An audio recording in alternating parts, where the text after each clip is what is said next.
नमस्कार। मेरे प्यारे देशवासियों, आज मैं अपनी बात की शुरुआत एक वेद वाक्य के साथ करना चाहता हूं। कृतं में दक्षिणे हस्ते जयो में सव्य आहितः। इस बात को भारत के संदर्भ में देखें तो बहुत सीधा साधा अर्थ यही है, हमारे देश ने एक तरफ कर्तव्य का पालन किया तो दूसरी तरफ उसे बड़ी सफलता भी मिली। कल 21 अक्टूबर को भारत ने 1 बिलियन 100 करोड़ वैक्सीन डोज का कठिन लेकिन असाधारण लक्ष्य प्राप्त किया है। इस उपलब्धि के पीछे 130 करोड़ देशवासियों की कर्तव्य शक्ति लगी है। इसलिए ये सफलता भारत की सफलता है, हर देशवासी की सफलता है। मैं इसके लिए सभी देशवासियों को हृदय से बधाई देता हूं। साथियों, 100 करोड़ वैक्सीन डोज ये केवल एक आंकड़ा नहीं है, ये देश के सामर्थ्य का प्रतिबिंब है, इतिहास के नए अध्याय की रचना है। ये उस नए भारत की तस्वीर है जो कठिन लक्ष्य निर्धारित कर उन्हें हासिल करना जानता है।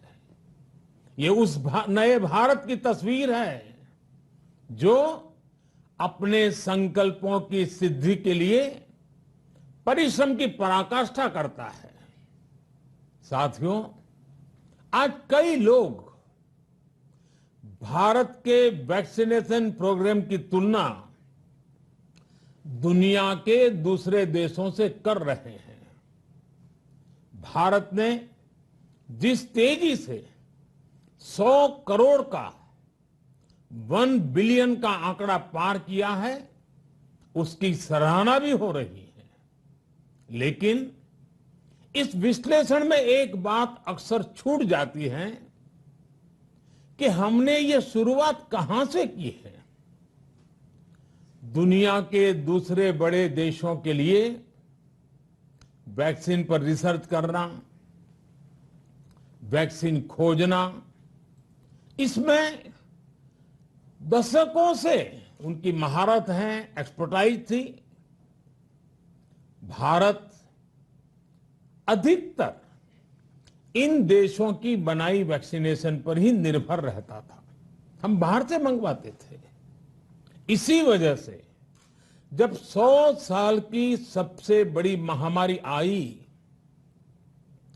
तो भारत पर सवाल उठने लगे, क्या भारत इस वैश्विक महामारी से लड़ पाएगा? भारत दूसरे देशों से इतनी वैक्सीन खरीदने का पैसा कहां से लाएगा? भारत को वैक्सीन कब मिलेगी? भारत के लोगों को वैक्सीन मिलेगी भी या नहीं? क्या भारत इतने लोगों को टीका लगा पाएगा कि महामारी को फैलने से रोक सके?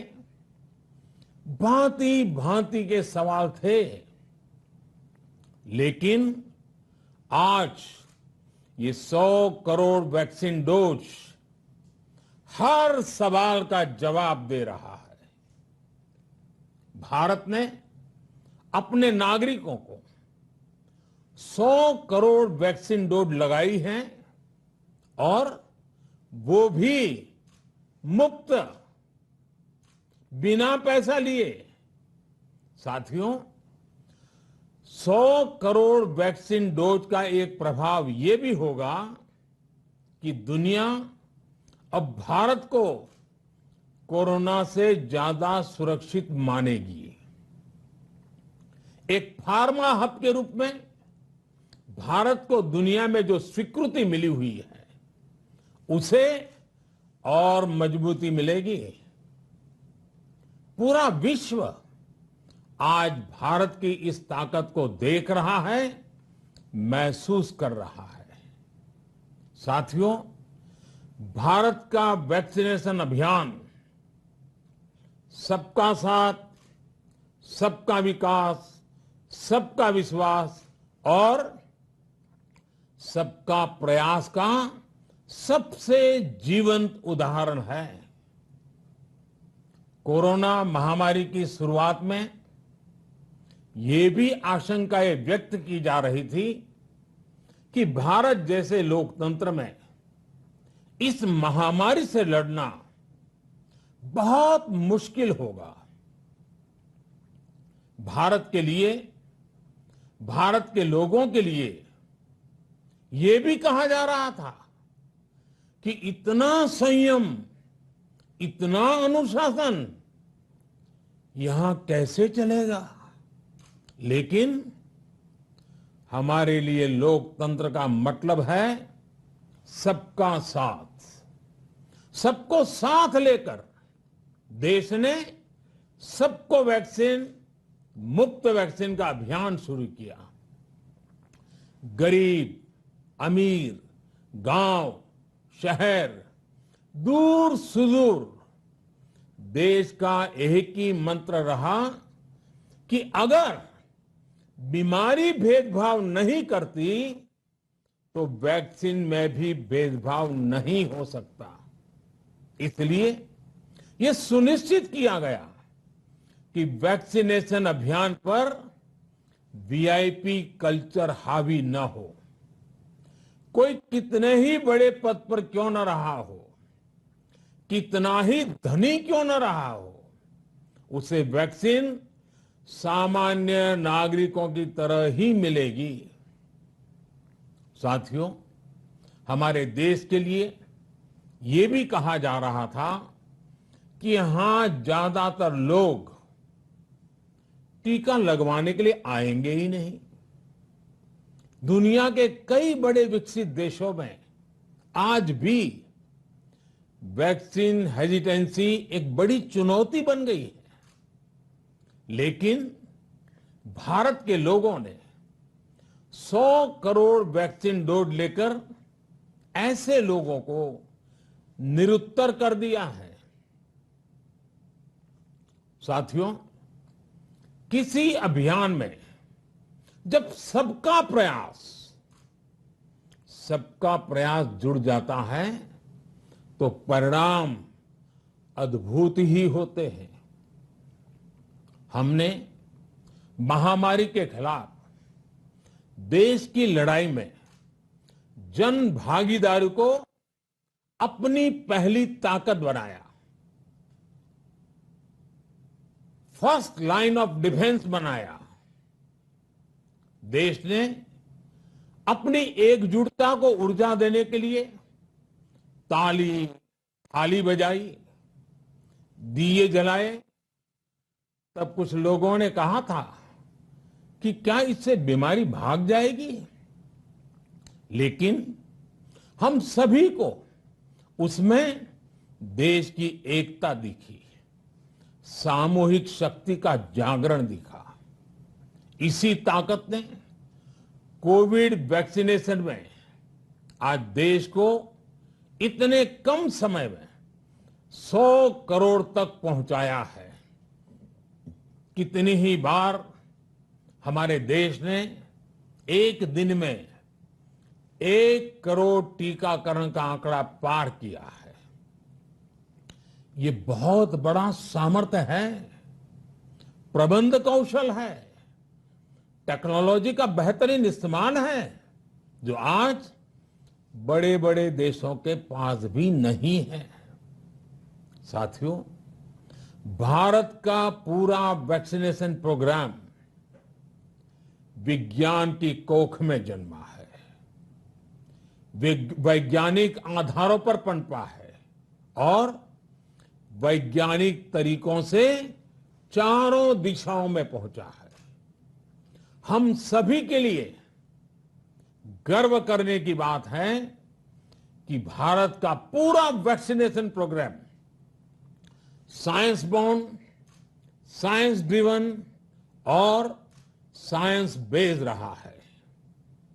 वैक्सीन बनने से पहले और वैक्सीन लगने तक इस पूरे अभियान में हर जगह साइंस और साइंटिफिक अप्रोच शामिल रही है। हमारे सामने चुनौती मैन्युफैक्चरिंग को लेकर भी थी, प्रोडक्शन को स्केल अप करने की भी थी। इतना बड़ा देश, इतनी बड़ी आबादी, उसके बाद अलग अलग राज्यों में, दूर दराज इलाकों में समय से वैक्सीन पहुंचाना, ये भी किसी भागीरथ कार्य से कम नहीं था।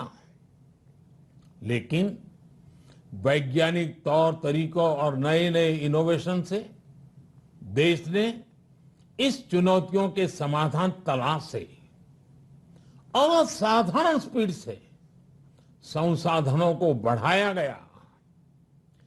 किस राज्य को कितनी वैक्सीन कब मिलनी चाहिए, किस इलाके में कितनी वैक्सीन पहुंचनी चाहिए, इसके लिए भी वैज्ञानिक फॉर्मूले के तहत काम हुआ। हमारे देश ने कोविन प्लेटफॉर्म की जो व्यवस्था बनाई है, वो भी विश्व में आकर्षण का केंद्र है। भारत में बने कोविन प्लेटफॉर्म ने न केवल आम लोगों को सहूलियत दी, बल्कि हमारे मेडिकल स्टाफ के काम को भी आसान बनाया। साथियों, आज चारों तरफ एक विश्वास है, उत्साह है, उमंग है। समाज से लेकर इकोनॉमी, हम हर तबके पर देखें, ऑप्टिमिज्म ऑप्टिमिज्म ऑप्टिमिज्म ही नजर आता है। एक्सपर्ट्स और देश विदेश की अनेक एजेंसीज भारत की अर्थव्यवस्था को लेकर बहुत सकारात्मक है। आज भारतीय कंपनियों में न सिर्फ रिकॉर्ड इन्वेस्टमेंट आ रहा है, बल्कि युवाओं के लिए रोजगार के नए अवसर भी बन रहे हैं। स्टार्टअप्स में रिकॉर्ड इन्वेस्टमेंट के साथ ही रिकॉर्ड स्टार्टअप्स यूनिकॉर्न बन रहे हैं। हाउसिंग सेक्टर में भी नई ऊर्जा दिख रही है। पिछले महीनों में किए गए कई सारे रिफॉर्म्स, कई सारे इनिशिएटिव, गति शक्ति से लेकर नई ड्रोन पॉलिसी तक भारत की अर्थव्यवस्था को और तेजी से आगे बढ़ाने में बड़ी भूमिका निभाएंगे। कोरोना काल में कृषि क्षेत्र ने हमारी अर्थव्यवस्था को मजबूती से संभाले रखा। आज रिकॉर्ड लेवल पर अनाज की सरकारी खरीद हो रही है।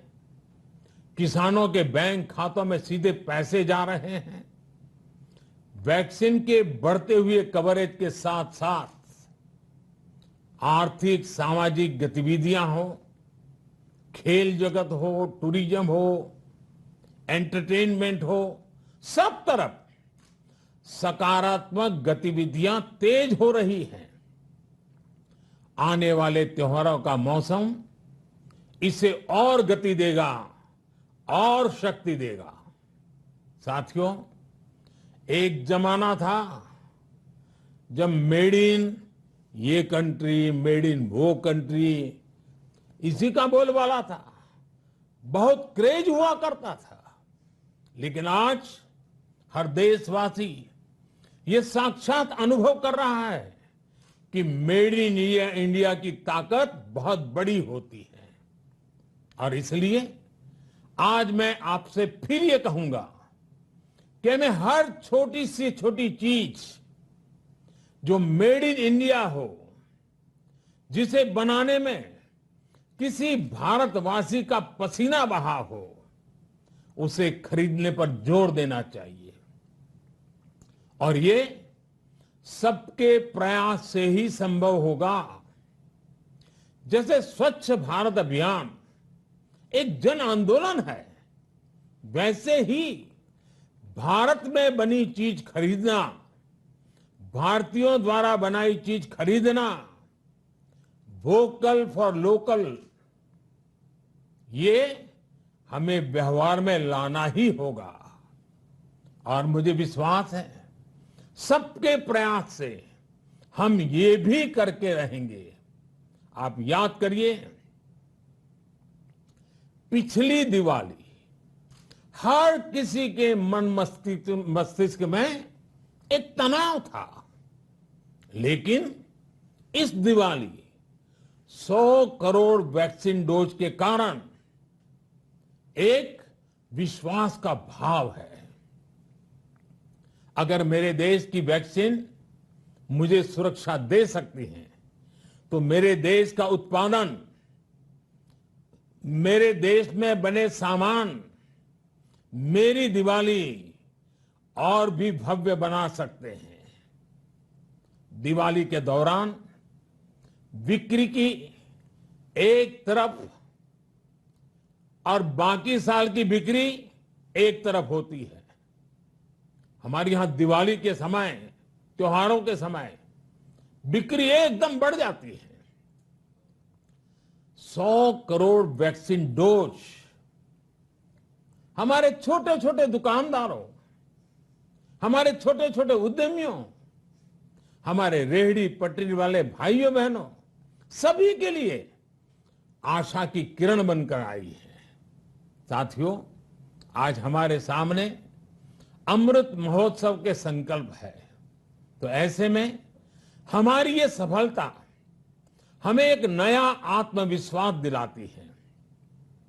हम आज कह सकते हैं कि देश बड़े लक्ष्य तय करना और उसे हासिल करना बखूबी जानता है, लेकिन इसके लिए हमें सतत सावधान रहने की जरूरत है। हमें लापरवाह नहीं होना है। कवच कितना ही उत्तम हो, कवच कितना ही आधुनिक हो, कवच से सुरक्षा की पूरी गारंटी हो, तो भी जब तक युद्ध चल रहा है, हथियार नहीं डाले जाते। मेरा आग्रह है कि हमें अपने त्योहारों को पूरी सतर्कता के साथ ही मनाना है। और जहां तक मास्क का सवाल है, कभी कभी जरा, लेकिन अब तो डिजाइन की दुनिया भी मास्क में प्रवेश चुकी है। मेरा इतना ही कहना है, जैसे हमें जूते पहन करके ही बाहर जाने की आदत लग गई है ना, बस वैसे ही मास्क को भी एक सहज स्वभाव बनाना ही होगा। जिनको अभी तक वैक्सीन नहीं लगी है, वो इसे सर्वोच्च प्राथमिकता दें। जिन्हें वैक्सीन लग गई है, वो दूसरों को प्रेरित करें। मुझे पूरा भरोसा है कि हम सब मिलकर प्रयास करेंगे तो कोरोना को और जल्द हरा पाएंगे। आप सभी को आने वाले त्योहारों की एक बार फिर बहुत बहुत शुभकामनाएं, बहुत बहुत धन्यवाद।